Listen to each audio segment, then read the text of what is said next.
नमस्कार जी। नमस्कार सर। क्या नाम है जी आपका? पुष्पा सिंह, कहाँ से हैं आप? झारखंड से। हम आपसे ये जानना चाहेंगे कि संत रामपाल जी महाराज जी से आपने कब नाम दीक्षा ली? 2011 4 मार्च। संत रामपाल जी महाराज से नाम दीक्षा लेने से पहले क्या आप कोई भक्ति साधना करते थे?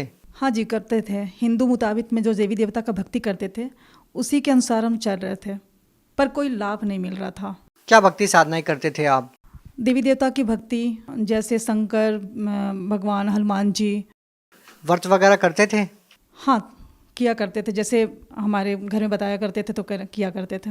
आपसे ये जानना चाहेंगे कि फिर आपने संत रामपाल जी महाराज जी से नाम दीक्षा क्यों ली? क्या कारण हुआ कि आपको संत रामपाल जी महाराज जी से नाम दीक्षा लेनी पड़ी? इसके पीछे ये कारण है सर कि अचानक 2010 में मेरी तबीयत काफ़ी बुरी तरह से ख़राब हो चुकी थी, जिसके वजह से हमारे ऊपर काफ़ी अचानक 2010 में मई में मेरी तबीयत काफ़ी ख़राब हो गई।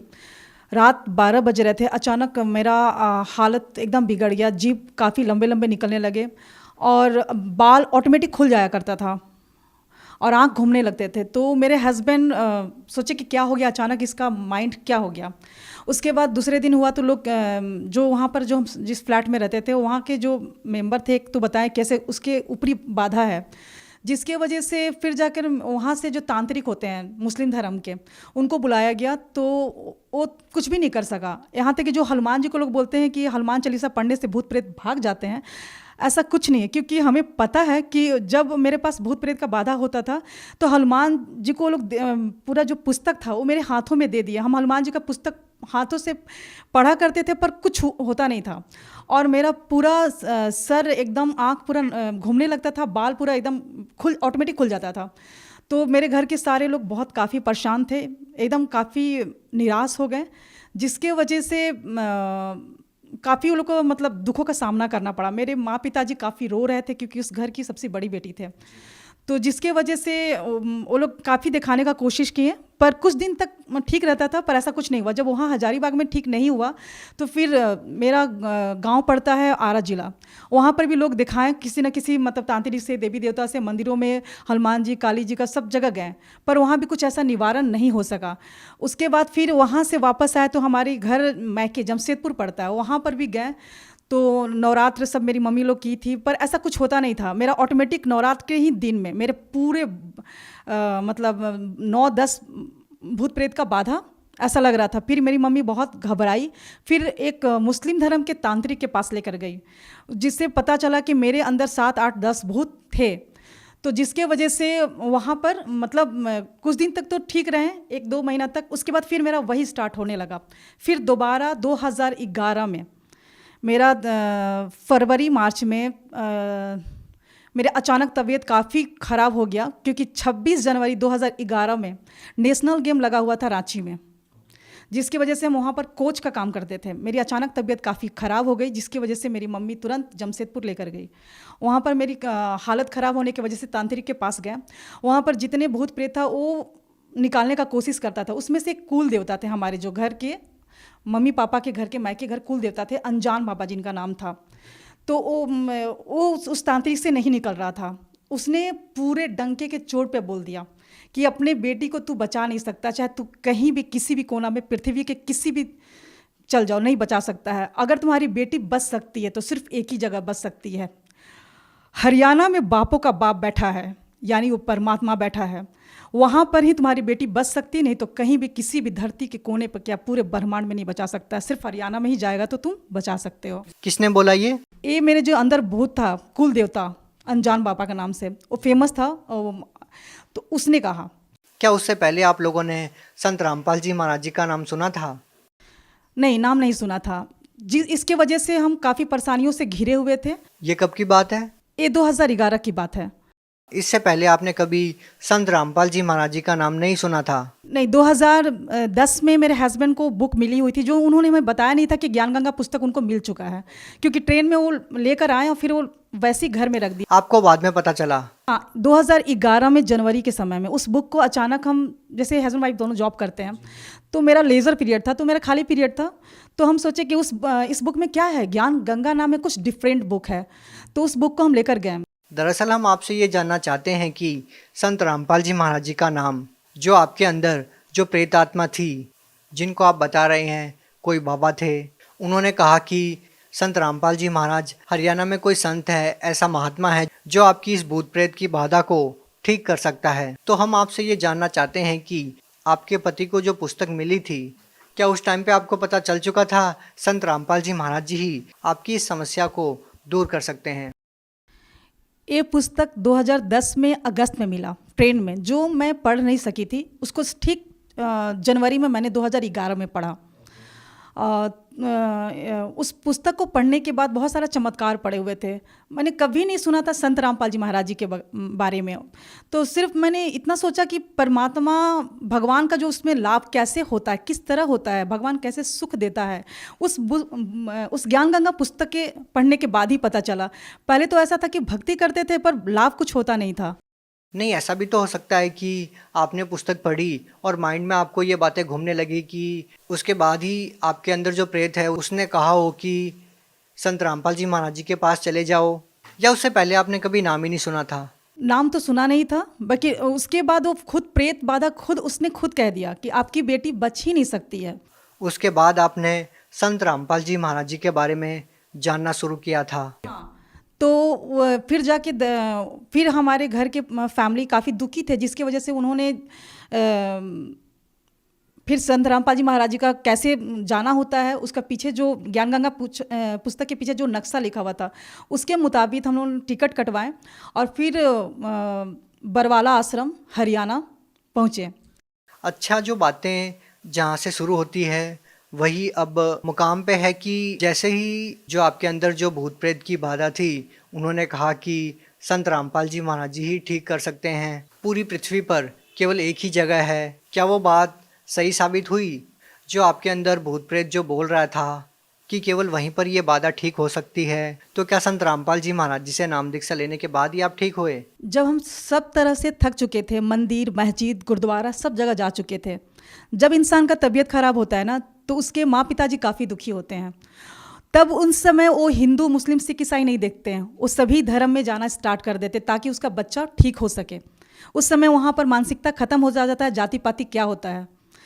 तो उसके बाद हमारी जब संत रामपाल जी महाराज जी के शरण में गए, तो जो हमारे भूत पाता का बाधा था, जो हम जिसकी वजह से काफ़ी परेशान हुआ करते थे, वो संत रामपाल जी के महाराज जी के शरण में जाते ही और नाम दीक्षा लेते ही आशीर्वाद मात्र से, सिर्फ दर्शन फर्स्ट बार ही मैंने किया था, ये भी नहीं जानते थे कि संत रामपाल जी महाराज जी कि मतलब क्या होता है। मतलब वहाँ पर जैसे गए तो वहाँ के सभी आश्रम में रखते ही पाँव एक अलग सा माहौल लगा, एक अलग सा दुनिया, जहाँ लगा कि पूरा दुखों का संसार में से निकल के सतलोक जो आश्रम पहुँचे, लगा कि एक बहुत सुकून शांति भरा दुनिया था।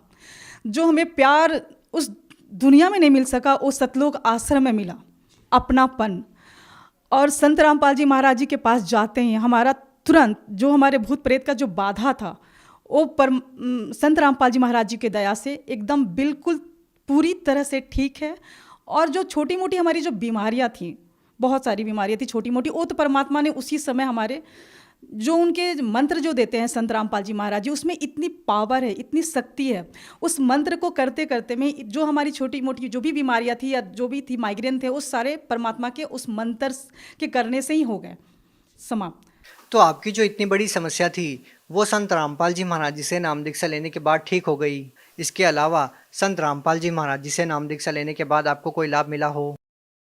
ऐसे तो संत रामपाल जी महाराज से जुड़ने के बाद भगवान क्या होता है, कैसे सुख देता है, ये संत रामपाल जी महाराज जी के शरण में ही आने से पता चला। जैसे सभी संत कहा करते थे कि सबका मालिक एक है, और कहीं कहीं पढ़ा भी करते थे, किसी मंदिर में या ट्रक के पीछे पढ़ा करते थे कि सबका मालिक एक है, पर किसी ने उसका नाम नहीं बताया कि वो मालिक है कौन।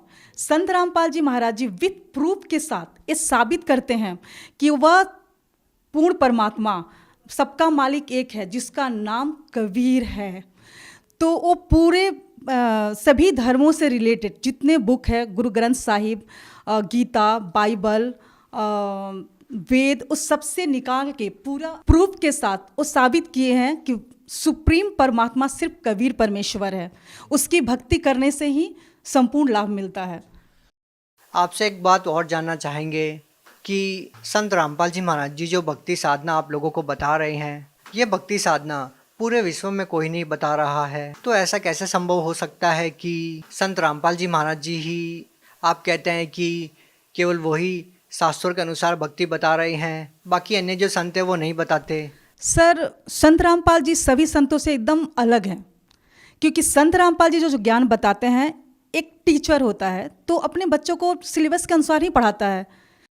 तो क्या आज तक जो भी लोग साधना कर रहे हैं वो सिलेबस के अनुसार नहीं कर रहे हैं? ये कैसे संभव हो सकता है? सर, बिल्कुल नहीं कर रहे हैं। तो आपको वो कौन सी साधनाएं ऐसी लग रही है जो लोग करते हैं जो शास्त्रों के विपरीत है?